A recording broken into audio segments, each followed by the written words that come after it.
We're going to turn you into the prodigy of Facebook Marketplace. Today is all about buying used cars. By now, it shouldn't be a surprise at all that I'm a big fan of buying used cars, and I recommend it as the economical and really the responsible decision to make in about 90% of car buying situations. But how do you get the best price on a used car? That's the art. So the first step we're going to get into here is doing your research. It sounds basic, but this is probably the most important part. You have to start by understanding what the value of that car is, especially what the value of that car is in different states of disrepair, different states of condition. That's going to become more important later on. So you'll want to start by doing just that, by doing some research on the value. And there are a million ways you can do this. There are well-known resources like Edmunds and Kelly Blue Book that you could go to on the internet. If you have a classic car, you can always go on Haggard evaluation tools. But you can also look at some more unconventional sources. You can go on Facebook Marketplace, on Craigslist, search for that type of car, and see what people are asking. These open marketplace searches will generally give you a better idea of what that car is worth if it has some issues, because generally they're going to be less sorted out than something you'll find at a dealership or something that's going to be counted in Kelly Blue Book. So start there, understand the value of the vehicle you're looking for in different states of condition. That last part being incredibly important. Next, we get into assessment. So go through your area, find all of the vehicles that meet your requirements, and pick three, pick four. Go set up time and have a look at them. This is where you need to make sure you stay objective. Of course, it's an exciting prospect buying a new vehicle, whether or not you're into cars, but that emotion is something that can very easily lead you to making a less than ideal decision as far as purchase price goes. So you want to make sure you stay objective and don't let the seller know how excited you are about any of these vehicles. When you go look at this example, you want to make sure you cover all the aspects of the vehicle. You want to inspect the whole thing. When you go look at this vehicle, you want to go over every aspect you possibly can. Really go over it with a fine-tooth comb. Start at the front and work your way towards the back. Look over the body. Are there any scratch, any dents, any other damage, anything that would need repair, or anything that speaks to a previous accident? Look at the underbody. Is there any rust, especially if you live in an area that puts salt on the roads in winter? And then have a look at the interior as well. What does the interior look like? Are there any rips? Are there any cracks? Are there any tears? And then finally, make sure you have a look at the engine bay. Check all the fluids. Are they the right color? Is anything looking like it hasn't been changed in a very long time? Or crucially, is there any coolant mixed in oil or oil mixed in coolant?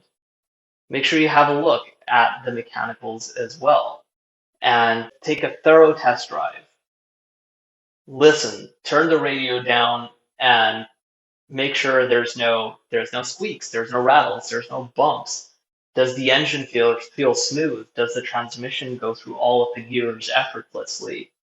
You'll really want to pay attention to any sort of any oddities you find with a vehicle. And this is another place where looking at multiple examples comes in handy, because you then know what should and shouldn't feel the way it does. As you discover any flaws with the vehicle you're looking at, jot them down. We're going to use this later, but jot down every single thing you find, whether or not you plan to address it in the near term or not. But it'll help you get a good picture of what the vehicle's condition is like. Once you've done that, make sure you grab the VIN, go home, and pull up your computer. You're going to want to search for three things. One, a vehicle history report. Whether that's Carfax, AutoCheck, or anything else, pull a vehicle history report that shows whether the vehicle's been involved in any insurance claims in the past, what sort of maintenance has it seen, has it been regularly serviced by a trusted professional. Really go over what sort of past life the car has had, and that'll set expectations for what its future could be like, how well taken care of it's been so far. Then you want to look at the government stuff. Make sure there are no reports of theft or liens or loans or total losses in the past. It is possible for a title to be washed and to look clean, but the car to have been in an accident in the past. So you'll definitely want to do this step. And while doing so, you'll also have a look at the recalls. Recalls don't cost you money, as we've talked about before, but they cost you time, so it helps as a tool to negotiate on the vehicle. Finally, and this really comes down to availability based on the manufacturer of vehicle you're looking at, but try and pull a specific service history from that manufacturer. Again, not all manufacturers do this, but when they do, it's fantastic because it gives you a detailed insight into what sort of maintenance this vehicle has seen over, the past years of its life and how much of it has been done at the dealership. So now we take this information and we go into the negotiations. For any of these issues that you might find, whether it's issues on the car that need to be fixed long term, whether it's issues, maintenance issues, or common fixes or common issues that haven't been resolved already, or anything else that this car is going to need in the near time, you're going to want to jot down what that expected cost is. Over time, it gets easier when you have an idea for what these things generally cost. But you could do a quick Google search and figure out sort of roughly the expenses of each of these repairs is going to be.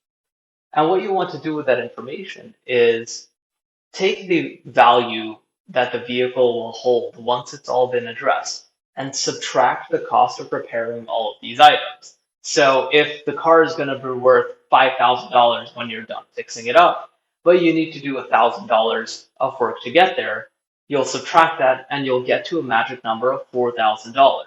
That is where you want to be with your negotiations because that's where you can be fairly confident you're not going to lose a ton of money on repairs and maintenance. And that's a powerful number because it's also based on information. So once you've decided which of these cars you want to have first go of buying at, you want to go back and talk to the seller.